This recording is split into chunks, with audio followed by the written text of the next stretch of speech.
pagi, Assalamualaikum warahmatullahi wabarakatuh. Analisa dan perencanaan sistem di sesi kali ini akan membahas tentang analisis kebutuhan sistem. Bersama saya Mihwan Dayani. Hasil dokumentasi dari tahap analisis kelemahan sistem digunakan untuk rekomendasi fungsionalitas apa saja yang bisa dilakukan sistem baru. Fungsionalitas ini sebenarnya mencerminkan kebutuhan sistem.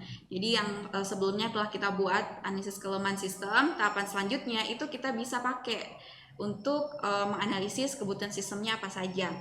Tujuan dari fase analisis adalah memahami dengan sebenar-benarnya kebutuhan dari sistem baru dan mengembangkan sebuah sistem yang mewadahi kebutuhan tersebut, atau memutuskan bahwa sebenarnya pengembangan sistem baru tidak dibutuhkan.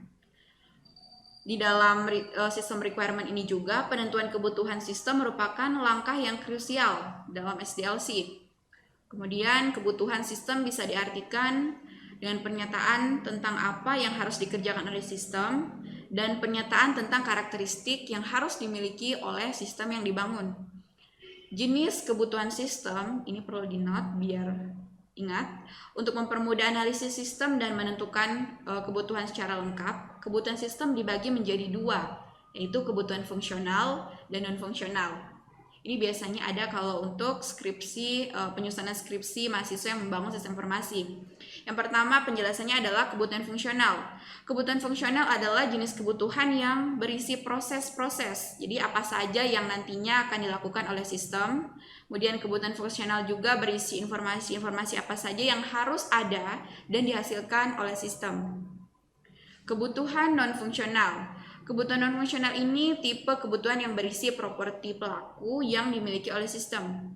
Kebutuhan non-fungsional itu dibagi dalam beberapa bagian. Yang pertama operasional, atau bagaimana sistem baru beroperasi, sistem operasinya apa, software dan hardware-nya akan apa. Kemudian kinerja, seberapa bagus kinerja software baru dalam mengelola data, menampilkan informasi, dan menangani keseluruhan proses bisnis serta efisiensi. Selanjutnya keamanan, itu terkait dengan password dan hardware untuk pengamanan sistem. Selanjutnya informasi, sistem memberikan informasi kepada pengguna itu seperti apa. Selanjutnya kita akan coba lebih mendalam dengan case study.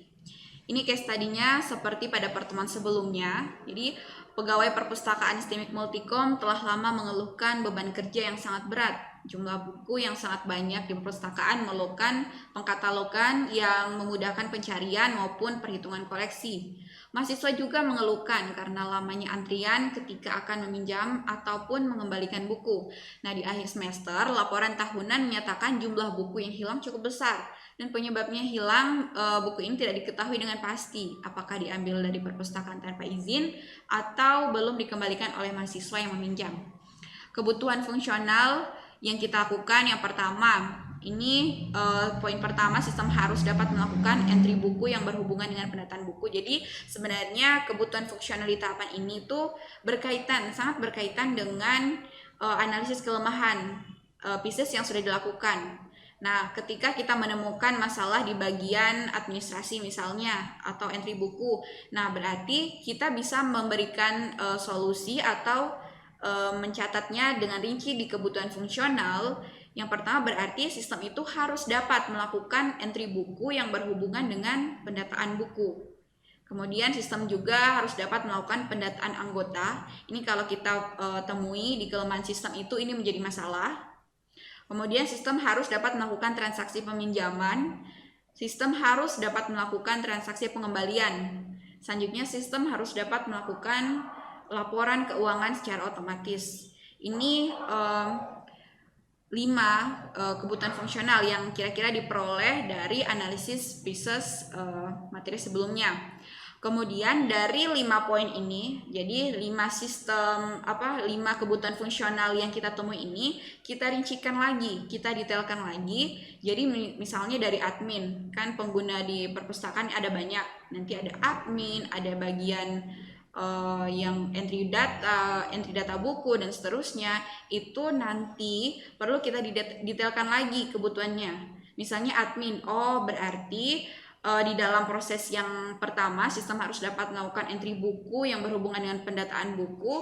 Admin itu harus bisa menampilkan berbagai jenis buku dengan koleksinya, harus dapat menambahkan koleksi baru yang baru datang. Kemudian sistem juga harus mampu menghitung berapa jumlah koleksi dan seterusnya. Kita detailkan per pengguna. Jadi di sini admin. Kemudian jika dia berkaitan dengan user, pengguna atau misalnya mahasiswa, di poin 1 sistem harus bisa melakukan entry buku, berarti sistem dapat mencari koleksi buku berdasarkan pengarang, penerbit, judul, dan lain sebagainya.